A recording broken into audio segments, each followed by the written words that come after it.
Hi పిల్లలు, ఈరోజు మనం బన్నీ, చింటూ, చిన్ను కథ చూద్దామా? కథలోకి వెళ్ళిపోదామా? అనగనగా ఒక ఊరిలో బన్ను, చింటూ అన్న తమ్ముళ్ళు.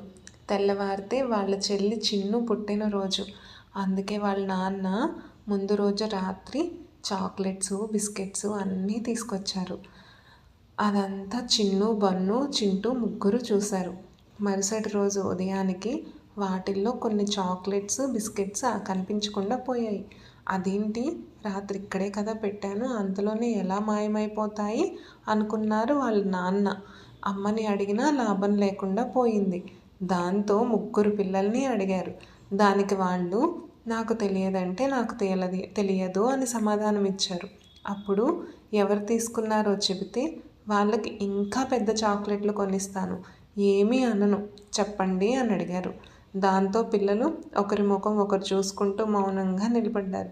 కాసేపటికి చిన్ను భయపడుతూ, సారీ నాన్న, ఆ చాక్లెట్లు నేనే తినేశాను, అన్నయ్యలకు కూడా నేనే ఇచ్చాను, మీరు తిడతారేమో అనే భయంతో చెప్పలేదు అని చెప్పింది.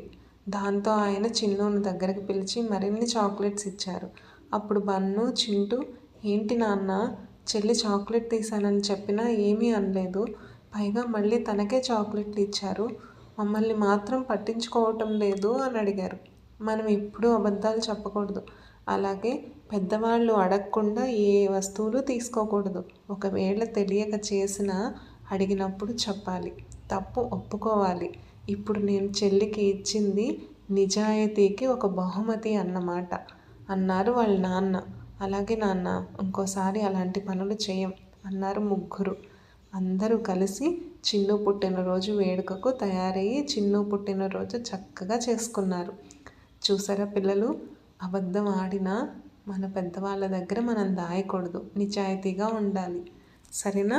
బాయ్ పిల్లలు.